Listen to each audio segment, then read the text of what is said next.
Well, good morning. Happy 2021. We made it. So I do want to wish you a happy new year. And do not tell human resources, but I am still high from everything that happened on Monday. If you were able to see me on Monday, I was floating around just so excited. We had a very, very successful vaccine clinic. I want to thank all of our residents for their participation, their patience. First time we've had to do something to this magnitude. For the most part, it went very well. There were a couple of hiccups, but overall very good. And I want to give kudos to the entire Friends Homes team that supported the vaccine clinic, that made it possible to have the clinic, and then to the residents, again, for being very good about helping us, working with us, and mainly being patient. But we got really good feedback from Walgreens on how things went. We had about 98% participation of all of our residents throughout all levels of care. Obviously, there are some residents either through medical conditions, or potentially they've have COVID, or currently we're just getting over COVID and they haven't met that time frame yet. But we are very excited about that, and we are also, now our goal is to work on trying to up our staff participation. We split our staff up between this clinic and the second one, which is scheduled for February 1st. And we are looking at right now, we got somewhere between 30 and 40% staff participation between those two clinics. Obviously, we want to get that number higher. So that's what we're going to be working on for the next 4 weeks. So as I just mentioned, the next clinic for the second shot is going to be February 1st. It's going to be pretty much set up the exact same way. We did run into a little snafu at the Guilford campus where they had communicated they were sending 5 people to give the shots, and they told us that each person can do about 10 shots an hour. Well, they sent us about 5 people. Those 5 people didn't all stay the whole day, and only 3 of them were given shots, which messed up our whole time frame. So we had scheduled our residents to come down in a certain time frame, and it got a little bit of a backlog, but we'll work on that for next time. So thank you. Hopefully, I have not heard of any really issues related to reactions to the shot. Sore arm mainly was the main thing. So feel very good news about that. And so we're getting geared up for the second round. So if you're a resident and you're listening to this and you did not get your shot the first time, if you're eligible, the next time will be February 1st. Okay, so I want to step back. I got to share a funny with you. Every time I do one of these chats, and I do look forward to being face to face with you again, but every time I do this, I get some responses back about talk slower, eye contact, talk about this, talk about that. But it's funny, you might not have noticed, but in the back of me, I used to have, I'm not sure which way this is showing. This was in the back of my office, and it's 60. And I've had so many people say, "Are you 60?" And I'm like, "No." And they're like, "Well, you have a 60 thing back there." And that was for our 60-year anniversary, which was 2 years ago. So you can see that I have moved that, because not only you have asked me that question, but other people I've been on Zoom calls with see it and go, "You're 60?" Now, here's the good thing. My wife always lies about her age. She always says that she's younger than what she is. And I tell her, you got it backwards. You should always tell people you're older. So when they look at you, they go, "Wow, you look really good." And I think I look really good for 60. So anyway, just wanted to digress a little bit and share a little funny with you. Going back to the vaccine and COVID cases. So we've had continued cases, as you know, on the West Campus. Our most recent testing last week, we found some more staff that tested positive, so they're quarantining. I think we have an independent living resident that tested positive, so they're taking those precautions.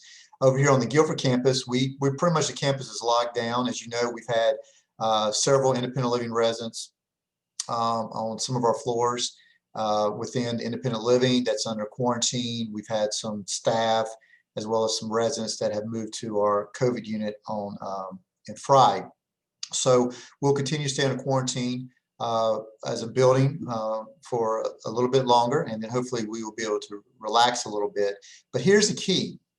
We're all ready to get going with 2021. 2020, we'll never forget, but we need to not only get our vaccine, which we've done the first step, we need to get the second shot, and we need to wait a little bit even after that, because there's a time frame for the antibodies get going and your system to be really ready to go. But it does not mean that we still, even though we get our second shot, we still can't continue to be very diligent about wearing our masks, social distancing, washing our hands. But we're very hopeful that after we get through our vaccine clinics that we can start opening back up. Maybe not completely, but we will see some things within a community, because that is what we are. We are a community, and we're meant to be together, and we're meant to socialize and acknowledge each other's presence and talk. You know, I like to talk. So looking forward to a better 2021. You have been so patient, vigilant, and I just appreciate all your efforts and everything that you're doing. So continue to stay focused, stay positive. The light is at the end of the tunnel. So I got a couple things that we'll go over today. No particular order. The first thing I'm going to share with you is construction. So if you're on the Guilford campus, it's changing. So they were supposed to go vertical on our townhomes 2 weeks ago, but this beautiful thing called rain continues to be a factor. So it got a little delayed, but they told me late last week that they were going to start going vertical this week. Well, my goodness, in 2 or 3 days on the 8 homes that are on this side of the campus where the Woman building is, they've gone vertical. And so if you haven't had a chance to look, if you're from West, drive by. But yeah, they're going vertical. So I'm getting very excited about seeing that progress. They're still saying the first actual townhome, which is 2 units, should be completed around the April-May timeframe. So very excited about that. West, again, wet soil, rain has kind of delayed a little things. We're ready to get going even more so, but they're still making progress, just not as quickly as we had hoped. I have a monthly update that's actually after I record this chat that's going to tell us where we are from a time frame and how things are progressing. So continuing to move forward, looking forward to things getting complete. I will share with you on the Guilford campus, they're telling us that at the end of January, we will have our parking lot back, so that y'all have been so great again about parking, and I know it's been a real pain, but we should have our parking lot back by the end of January. We will not have access off of Ridgecrest at that time, but we will at least have our spots back. So as you're coming down Arcadia and you make that first turn in on left by the marketing house and go down, we will at least have access to about 40 spots. So looking forward to that.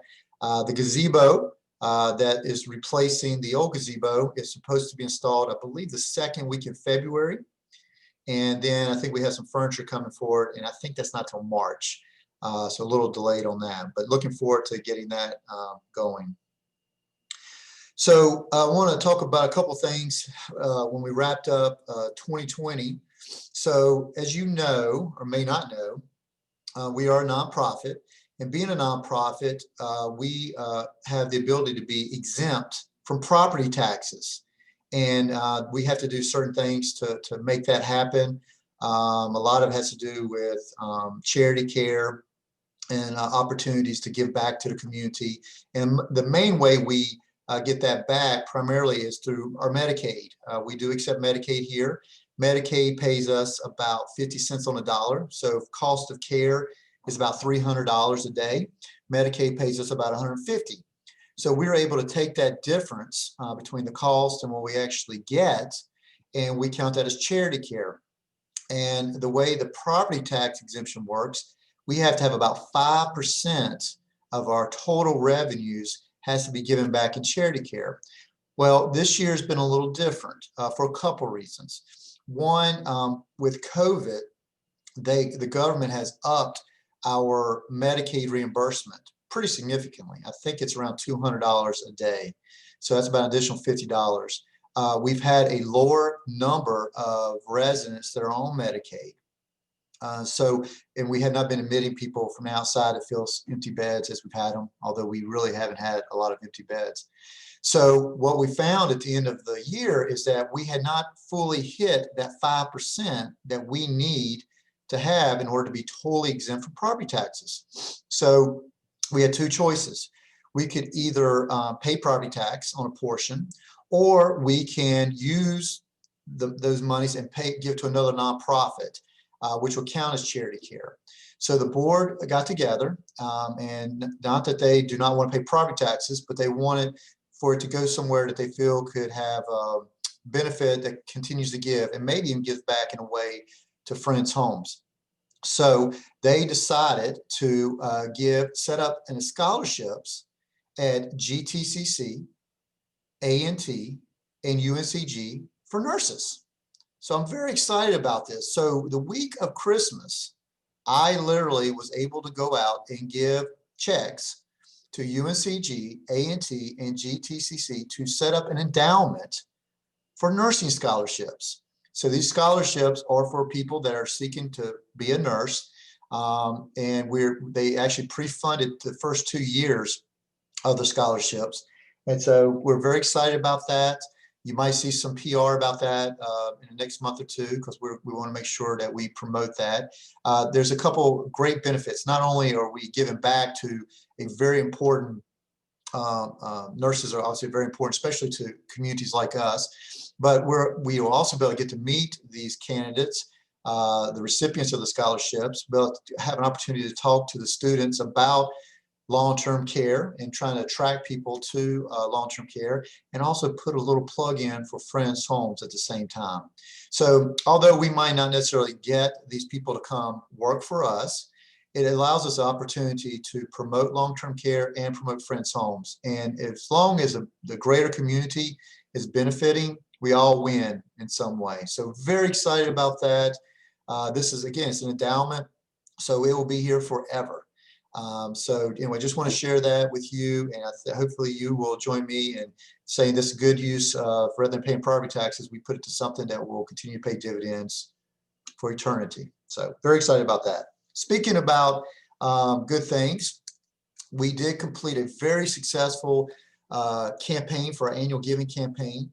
If you recall, in 2020, we set a goal of 10% of our annual need, which our annual need is around $1.1 million a year. And we set a goal of $111,000. And I don't have the final numbers because the mail's been a little slow. We actually just received a check yesterday that was dated at the end of December. But right now, our goal is $111,000, but right now we're at $117,000. And this money is going to support residents' financial assistance. So thank you. I appreciate all your support. Thank you to our staff that stepped up, our leadership team. Again, I've mentioned this before, our vendors, family members. This is a very worthwhile goal. And I shared with you before, as we were getting ready to start a true capital campaign that's going to be focused on the bridge connector between both campuses. A component of this capital campaign that's coming up is to set up a permanent endowment, a truly restricted permanent endowment for residents' financial assistance.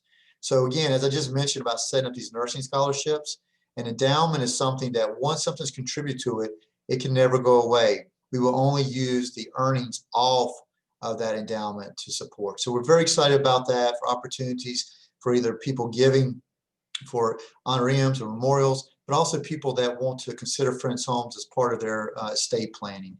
So excited, more to come on that, but thank you for a very successful annual giving campaign, and it was just a good way to end 2020.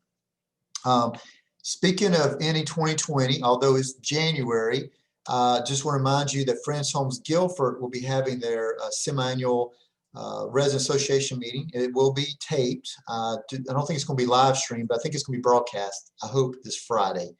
I think it's this Friday around 2 o'clock. We're still working out bugs with our in-house channel, so continue to be patient with us. But I think West had their annual meeting last December, and now Guilford's having their semi-annual this Friday. So we'll be taping that, I think, Friday morning, and it'll be shown Friday afternoon. excuse me. All right, for 2021, what are some things, because we can't just sit around, although we're kind of feel cooped up and we're ready to get going. I want to share just some random things that we're working on holistically from a bigger picture as we're gearing up not only for the opening of the new wellness center, which hopefully is later this fall, opening back up our dining venues, things like that. So no particular order. One of the things that you're going to see probably in the next 2 to 3 months is a new Friends Homes sign, both at the West and Guilford campus. We're looking at replacing the signage that's on the corner of New Garden in Arcadia. We will be adding a new sign as you come in the main entrance off of Ridgecrest. And we're going to be replacing the sign off of Friendly as you come into Friends Homes West. These signs are going to be unique to the campus, but they're going to have the Friends Homes in the logo. As we go forward, one of the things we've been talking about for several years now is that although we have a West campus and a Guilford campus, we're Friends Homes. And yes, each campus is unique, and we don't want to change that, right? Some people are attracted to the West, some people are attracted to Guilford, but at the end of the day, we are still part of one family, Friends Homes family. So it'll be a sign, it's going to say Friends Homes, it's going to say either the West campus, Guilford campus, and we'll have our logo, because we want people to know once they come on our campus, they're part of something greater, not just that campus, but they're part of a greater organization, a greater community. So hopefully those signs will be installed sometime in March. We're going through civil engineering. There's a lot of restrictions on what you can't do. We're not sure, but we think the sign at Friends Homes West actually is not in the appropriate place from regulations. So anyway, we're working through all that, but more to come on that. But I do want you to know the signage will be changing in the next 3 months for those 3 key areas. Another thing that's been on our list for a while now, and I know you're getting tired of us talking about it, but trust me, it is a priority for us. It's just sometimes other things are getting in the way, is the resident handbook. We've been talking about this for a while. We've made good strides. We're trying to pull together something that not only can be used by our residents, but it's also easy to update. So we are now setting a goal of April of this year. COVID aside, COVID is still going to be my catch-all if for some reason we don't meet that April goal, but we are making progress and continue to be patient, and looking forward to your feedback once it's out. So it's nice to have a goal. Goals have to be adjusted, but right now we're going to shoot for April, and we're going to see what happens. So working on our resident handbook for that. Another thing has to do with my friend and your friend, Time Warner Spectrum. As we talked about last time, we've upgraded from the DTAs to set-top boxes, and we're going to be rolling those out over the next couple months. At one time, Spectrum said they were going to do that for us. Now they're telling us we have to do that, so it's kind of delaying the process. These set-top boxes will add some additional channels. It'll get you your golf channel, some other things that if you have a DTA have been taken away. I think it adds Showtime. So for some of y'all that were paying for a set-top box originally, and or were paying for like Showtime, guess what? You got a little extra change in your pocket, because now that's going to be part of what we're providing. So those set-top boxes should be rolling out over the next 2 to 3 months. Another thing that we're working on for 2021 and going into 2022 is our internet. As you know, we signed a 10-year agreement with Spectrum about 7-8 years ago, and that contract does not end until May 2023. And so when they installed all this for the internet, at that time, things have changed. More people have more technology, the equipment is dated, but Spectrum has come back to us and told us they are not changing anything unless we extend our contract. We're not extending our contract, so we have Spectrum for 2 more years. Our new construction, we're using a company called Viacom, who uses a different type of technology, which gives dedicated Wi-Fi. Right now, you as a resident are sharing a Wi-Fi signal with your neighbors and just with the entire campus. Viacom is coming in, and they're giving dedicated Wi-Fi to each of your devices, up to like 7 devices. So it's going to be faster, it's going to be easier, and when you're having a problem, they'll be able to direct it to that device versus trying to figure out who's doing what, since right now we're shared. So that we have two issues. We wait for 2 years and just, I hate to say, suck it up, or we go ahead and try to partner with Viacom to see if they can come on in. And I hate to say it, really pay twice, pay Spectrum and pay Viacom. And so right now we're looking at doing the latter of trying to bring Viacom in earlier and paying them for good dedicated Wi-Fi. So with that being said, at the earliest, if this works out, I have to make the numbers work. If it works out, we're probably looking at West that it could be up and running by the time the Wellness Center is up and running, because they're going to have to do the Wellness Center anyway. And then for Guilford, it'll probably be in the first part of 2022, because I got to make it, I got to get in the budget, and it's not in the budget right now. So I'll let you know more about that, but really working hard on trying to improve our Wi-Fi connectivity, because we know for a lot of y'all it's very important. It's important for us, and we want to make sure you have a good connection. So that's a goal for 2021 that we're working on. Another thing that we are getting ready to push out over the next couple of months is this way of getting feedback from our residents. There's this thing out there called SurveyMonkey. It's very user-friendly, and it's a way to assess how people feel about different things, whether it's an activity, your meals, programming, anything. And so what we're doing as part of our care merge and other things is we're going to try to roll this out so that if we're trying to get a sense of the community and the campus about a topic, an issue, a concern, we can quickly assess, hey, is this a handful of people or is this a lot of people? Because one of the things as a team we've talked about a lot, because we care about each one of you. All 630 of our residents, we care about you. And really, at the end of the day, believe it or not, we want to say yes to each of you. But a lot of times we find ourselves kind of chasing our tail. And I always pick on food. Food is a good one to pick on, right? Because we're not making food individually, not yet, but it's coming. So we have people, and let's just pick on this potato salad. Someone will come and tell somebody, you know, potato salad is too sweet. It's too sweet. So then they go back and they go, hey, potato salad's too sweet. We need to cut back on the sugar. So they cut back on the sugar, and then guess what's happened? 10 people go, hey, potato salad, what happened? You changed it. And so we keep chasing ourselves because we hear one person's concern and we project that out over the entire campus. And that's not fair. We are a community, and a lot of things that we're doing has to take in consideration that we are communal. It is not individualistic services being rendered to one specific person. So with SurveyMonkey, we're very hopeful that when like the program, let's say we have a program and either Wanda at the Guilford campus or Amy at the West campus says, I wonder what residents think about this. We could do a SurveyMonkey and residents could say, that was wonderful. We want more programs like that. And we get, let's say, 80% positive response versus if only 10% say we like it. We know, okay, let's put that aside. Let's move on to something else. So we're hopeful that this feedback, and mainly immediate feedback, is going to help us make good decisions and ensure that what we're doing for you, because this is your home, is meeting your expectations and needs. So more to come on that, but we're investigating this tool to help us hopefully be good stewards with your resources.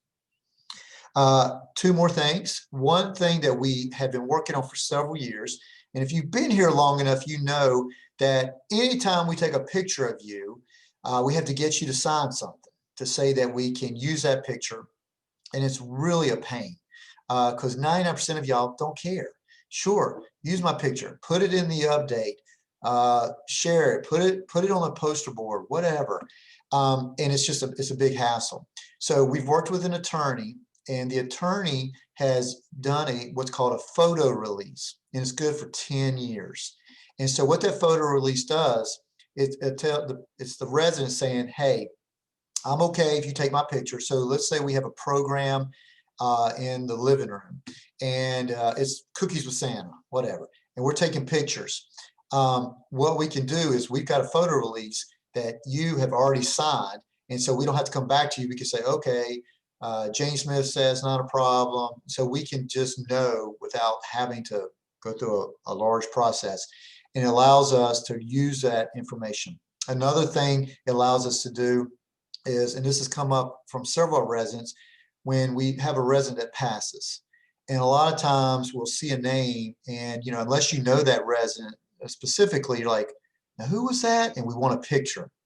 Well, if we have a photo release, guess what we can start doing? We can start putting a picture with that name. So what we're going to be doing probably over the next 3 to 6 months is working with our residents to get you to sign this photo release to allow us opportunity. We also are hopeful that some of the programming that we can do, we can show on our Facebook page. A lot of new prospects, new residents wants to know what's going on. We are not right now, we're not, but we are a very lively community. And a lot of it's resident led. And we want to promote that. We want to show that. We want to share that with the world. We want to put that on our Facebook page. We want to say, hey, look at what we're doing here in our community. Come join us. So if we have this photo release and you're comfortable with that, we can put you on our social media sites, whether you're enjoying activity, a program, whatever. So anyway, more to come on that. The last thing I have is I want to talk to you about a la carte dining. We are still moving forward with rolling out a la carte dining in April, and that's moving away from our buffet type concept. Now this is all contingent that our dining rooms are going to be back open. So let's keep that in the back of our mind. So with that being said, as you know, I think I've shared with you a lot now, with our new contracts, new people moving in, they're not coming in with a meal program like you have. They're coming in with a service fee credit. So they're going to have an allotment of really credits that they can use for any services at friends' homes, like the dining program. They can use it toward the guest room. They can use it toward housekeeping, transportation, maintenance services, some clinic services. But for our existing residents, you have a meal program that either gives you a quote unquote an equivalent of a meal per day, and some of you even have 2 meals per day. And it's kind of, we're under a buffet concept. So you go in, you have all these choices, and you just use your meal. And that's it. And you eat what you want. You technically are not to take any food out of the dining room because it's a buffet. It's not a takeout. But as we move to an a la carte, we hope to accomplish 2 or 3 things. One is to allow made to order dining. So table service, as well as making sure we're making food to your specifications. So moving away from batch cooking to truly finishing what your expectations are, to your expectations.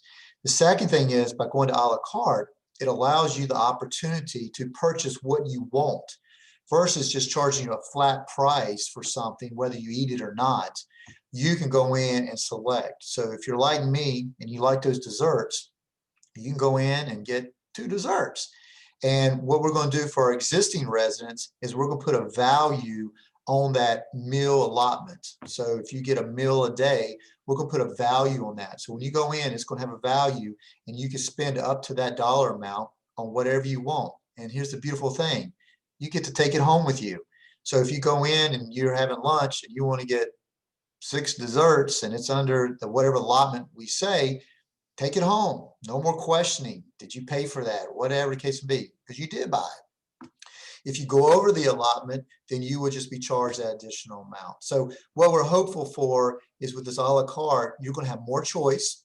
And for the few of you that eat breakfast at friends' homes, which is the most important meal of the day, breakfast is probably one of the most cost-effective meals, but a meal is a meal.